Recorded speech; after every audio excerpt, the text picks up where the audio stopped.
Transformación pacífica del país. ¿Qué tal, amigos y amigas? Bienvenidos a una nueva información más. Bienvenidos a su canal Pregoneros 4T. Si la información les gusta, ayúdanos con ese poderosísimo like y compartan la información. En este video queremos presentarles este debate que se llevó a cabo en Foro TV, sí, en Televisa, ya con la incorporación de Renata Turrent, que la ven en pantalla, y así cayó a Leo Zuckerman y también a Denis Dresser, que estaba presente en este panel de debate, mis estimados amigas y amigos pregoneros. Todo para defender a su candidata, a Xochitl Gálvez, y tirarle con todo a Claudia Sheinbaum, a la doctora Claudia Sheinbaum. Ellos hablando en el tema de que serían las dos candidatas ya definidas por parte tanto de Morena y sus aliados como por parte del Frente Amplio en contra de México. Vean la tremenda vapuleada que les dio Renata Turrent en su primera aparición en este programa en Televisa. Vamos a escucharlo. Empiezo un poco, a mí sí me da mucho gusto que haya estos procesos internos en ambos lados. Ayer decía Violeta Vázquez Rojas, se lanza Morena y luego reacciona el Frente, pero yo creo que fue positivo, ¿no? El hecho de que estemos hablando de esto, decías tú ayer, son un poco aburridas, coincido, creo que sí, las vamos a ir afinando, pero el hecho de que no haya un abierto dedazo a la sucesión y que tengamos que discutir cómo mejorar estos procesos internos, eso como profundización de la democracia creo que es positivo. Sí. Lo segundo es que pues Claudia Sheinbaum sale fortalecida del lado de Morena sale fortalecido. Hay unos datos que me parecieron interesantes de la encuesta del País que muestra que Morena sube 8 puntos en positivos en este proceso, ¿no? En el último mes. La oposición, y la verdad es que me pareció extraño porque también se metieron y le entraron al proceso, a su proceso interno, se quedan parejos y de hecho le suben algunos negativos al PAN y al PRD y al PRI también un par. Bueno, ya está difícil. Ya está. 50, sobre todo al PRI. Pero le suben un poco, pero bueno, a Claudia Sheinbaum le sirve obviamente, en el caso de ella, porque ella es puntera en todas las encuestas, le sirve para legitimarse, sobre todo dentro del movimiento, y esto es importante para el proceso de Morena. Y al partido también, por lo que vemos, aunque sea en esta encuesta, pues le está sirviendo. Lo tercero, que también hablaban ayer sobre que muy probablemente vaya a haber dos candidatas y por lo tanto la primera presidenta, yo lo único que quisiera agregar es que creo que esto es un reflejo de la transformación del país. Yo creo que si hace 5 años a cualquiera de nosotros nos hubieran dicho va a haber dos candidatas y quizá quien se está peleando en el frente son dos mujeres, no peleando, compitiendo, diríamos, ay no, se nos olvida, creo. Ese es un avance que tendremos que estar contentos, ¿no? Ahí los datos de cómo estaban los gabinetes antes de este sexenio eran 2 secretarias con Fox, 3 con Calderón, 3 con Peña Nieto y ahora hay 10 y en posiciones muy importantes.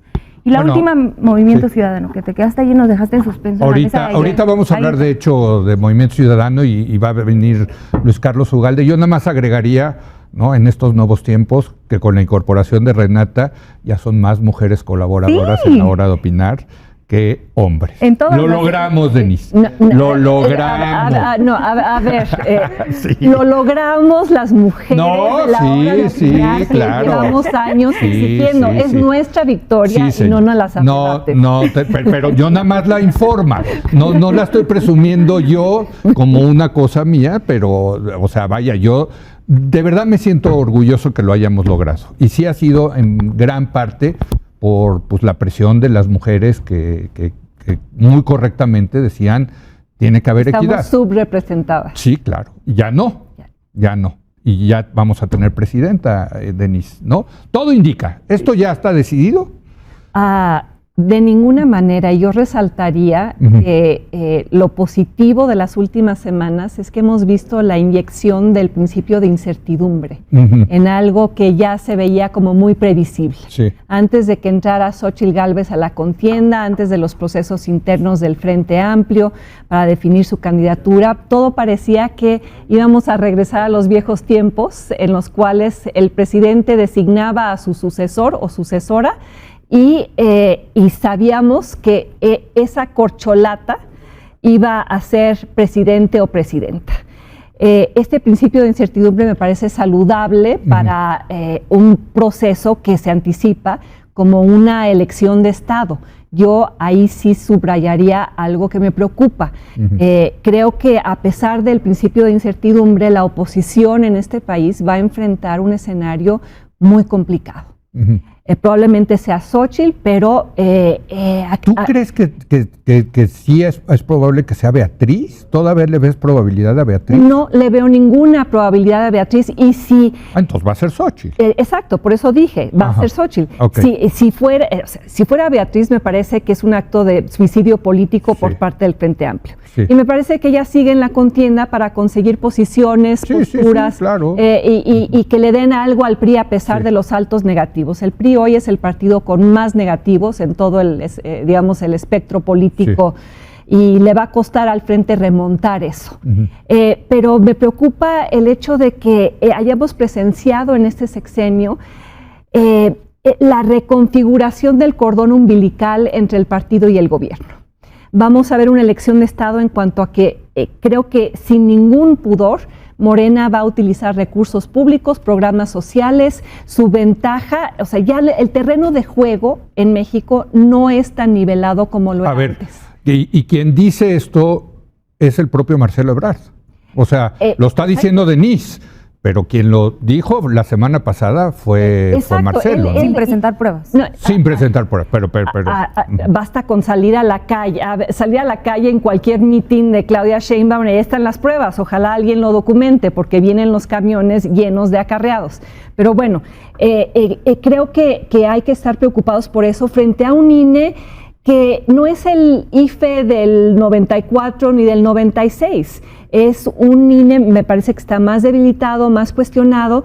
Me preocuparía mucho un escenario en el cual ganara Xóchitl Gálvez y el presidente López Obrador y la Cuarta Transformación no reconocieran los resultados. A ver, vamos con Pablo. En un escenario imprevisto y muy complicado para el país. Y me dejas rápidamente decir algo, muy rápidamente. A ver, Renata, te contesto. Yo sí creo que no hay un dedazo abierto, pero sí hay un dedazo disfrazado. Creo que todo este proceso que se ha armado de las giras, las encuestas, como bien lo señaló un contendiente de ese proceso, ha sido fársico en muchos sentidos. Marcelo Ebrard ha evidenciado lo que realmente ocurre. Pensar que Andrés Manuel López Obrador no va a ser el elector final o el principal, pensar que no va a haber un dedazo, quizá con una metodología distinta para encubrirlo, es un acto de ingenuidad. Bueno, lo pone en futuro, va a ser, yo creo que ya fue, yo creo que ya lo decidió, pero bueno, también soy de los que piensa que esto ya fue un dedazo y que lo he llamado dedazo a la 4T, digamos, ¿no? O sea... Pero entonces pensarían lo mismo con Beatriz. ¿Con Beatriz o Xóchitl? Con Xóchitl, perdón. Pues mira, yo creo que desde que, o sea, es que aquí, ¿de quién sería el dedazo? Te preguntaría más bien, ¿no? O sea, el dedazo aquí es del presidente. Yo pensaría un poco de esa negociación de cúpula entre Claudio X González y los dirigentes del PAN. Pero o sea, me pregunto nada más por qué de un lado sí, del otro no, ¿no? Sí. Creo que no son comparables. Xóchitl, de hecho, irrumpe en la vida del frente. No es una candidata que los dirigentes partidistas hubieran querido. El gallo era Krill. Creo que se sobredimensiona el papel de Claudio X González, que ahora realmente tiene un papel bastante Sí, yo creo que marginal. Está muy sobre. A ver, deja que termine, Renata. Sí, yo coincido con la... llega Xóchitl, obviamente el PAN quería a Krill, pero el hecho de que exista un proceso interno abierto en el frente permitió que Xóchitl subiera. Y si Marcelo hubiera hecho una buena campaña y hubiera destrozado los números, lo hubieran tenido que dejar. Creo, ese es el argumento que yo doy. O sea, no tengo duda que hay una afinidad política entre AMLO y Claudia Sheinbaum. No tengo ninguna duda. ¿No? O sea, incluso me atrevería a decir, bueno, quizás sea su favorita. Sí, probablemente todos tenemos afinidades políticas. Y además es obvia, llevan en la misma línea política muchísimo tiempo. Hay algunas diferencias, pero en los cimientos son muy parecidos. Eso, a mi parecer, no necesariamente implica que la decisión esté tomada. Creo que el proceso permitía que hubiera una muy buena campaña por parte de Marcelo. De hecho, muchas de las peticiones para el proceso interno que Marcelo exige se incluyen, salirse. Pero ¿cómo ves lo que condenó Marcelo el otro día, Renata? Bueno, a mí me parece... Es que sí es un golpe duro al proceso, claro, decirlo, ¿no? Claro que lo es. Sí. Y a mí me parece de una tremenda irresponsabilidad acusar a un gobierno del que tú fuiste parte sin mostrar pruebas. Yo creo que si tienes las pruebas de eso, entonces sí tendrías que sacarlas. A mí me parece que es una estrategia política, mediática, para que hablemos de él. Lo estamos haciendo. Lo estamos haciendo y creo que es lógica, ¿no? Marcelo Ebrard siempre ha hecho su carrera política un poco negociando, estirando la liga para ver qué más puede negociar, y coincido con Pablo.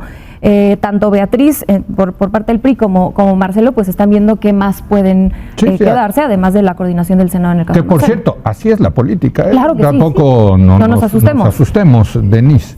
Pero argumentar que si Marcelo Ebrard hubiera hecho una mejor campaña, lo hubiera seleccionado, es simplemente subrayar lo que yo digo. El presidente lo va a seleccionar y hacer una mejor campaña, y creo que en esto sí Marcelo se equivocó, no entendió que lo que tenía que hacer era ir por todo el país haciéndole loas al presidente. Marcelo se tomó en serio la idea de una primaria y presentó propuestas, algunas muy malas, pero creyó que había una competencia entre los contendientes. Bueno, en eso la que lo hizo bien fue Claudia.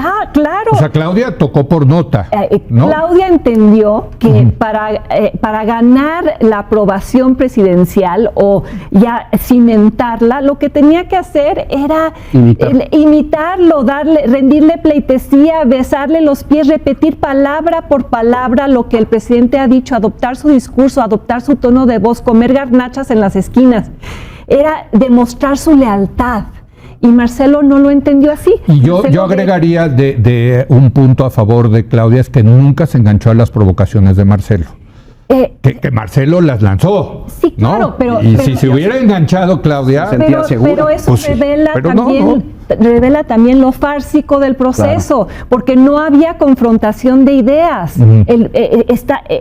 Las reglas eran que todos salieran a rendirle pleitesía al presidente, y él iba a escoger a quien lo hiciera mejor, no a quien confrontara ideas sobre cómo encarar la seguridad, cómo combatir los feminicidios, cómo promover el crecimiento. O sea, Marcelo desafió de alguna manera al presidente diciendo que él quería un país de clases medias, cuando eso corre de manera claramente contraria a la retórica presidencial. Lo del dedazo a mí me parece un poco complicado. Roy Campos hablaba ayer o antier sobre la metodología de Morena y cómo adoptan de esta parte del INE, que me parece positivo, de tener va a haber una persona por cada candidato en todo el levantamiento, ¿no? Sí. Y entonces ahí con Marcelo y Claudia en esa posición de confrontación, ¿le van de a pronto entregar al presidente los resultados?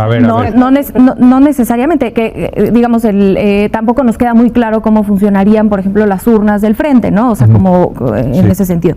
Lo segundo es que sí, estoy de acuerdo que lo de las propuestas que mencionas de Marcelo, él sí se lanza a hacerlo, pero hay leyes electorales que no lo permiten, y a Claudia eso le hubiera afectado mucho más, porque una judicialización con la puntera pues obviamente no se iba a arriesgar. Yo creo que sí hubo un debate, digamos, no abiertamente, por lo menos de parte de Claudia, pero hubo debates interesantísimos. Pongo el que a mí me pareció más, que fue, por ejemplo, mi beca para empezar en la Ciudad de México, que se universalizó, versus el programa del 10% a los niños talentos de Marcelo, ¿no? Esa es una discusión de fondo dentro de Morena, muy interesante, que sí se tuvo sin tener que salir a decir propuestas. Yo sí creo que en Morena tuvimos buenas discusiones, simplemente por las leyes electorales no se pudo. Y lo último, un poco para abonar a lo que menciona Pablo de las diferencias entre los procesos, yo abono ahora del otro lado. Creo que las encuestas, por ejemplo, del lado del frente no sabemos cómo va a ser, ¿no? Y eso tendría que ser un poco más transparente. Creo que el proyecto de Nación, la forma en la que está haciendo Morena el proyecto de Nación es interesantísimo. Hace foros y yo he ido, es un buen ejercicio de la militancia que la mantiene viva, mucho el estilo de López Obrador. que ha mantenido al partido siendo también movimiento. ¿Cómo sientes a Morena después de este proceso? ¿Dividido, entusiasmado, van a acabar unidos? ¿Cómo lo sientes tú desde dentro eso? Yo lo siento entusiasmado.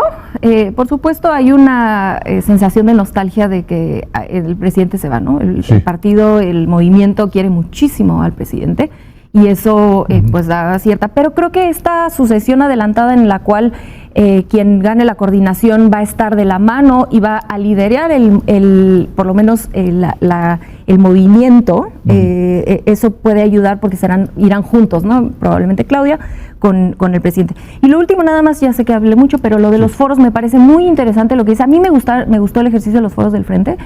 Pero entiendo la razón por la cual Morena no se iba a poner a hacer debates, porque justo lo que tú decías, ¿no? Están en una posición, estamos jugando la presidencia y era obvio que iba a ser más ríspido. A mí me hubiera gustado más debate en los del Frente, más debate, más confrontación argumentativa. No, bueno, pero a ver, como hemos dicho en esta mesa en otros días, pues finalmente todo esto son experimentos, ¿no? O sea, vaya, no hay una tradición en México, Denise, de primarias, y yo también en ese sentido lo veo positivo, en el sentido de que hay algo diferente. Yo sí creo que es un dedazo disfrazado, sí lo he dicho y lo sostengo, pero sí es diferente en ese sentido, ¿no? Del dedazo típico del priismo, de te levantas un día y Fidel Velázquez diciendo que el partido... ¿Pero en Morena también argumentas eso? ¿Qué? ¿Que el proceso de Morena es diferente?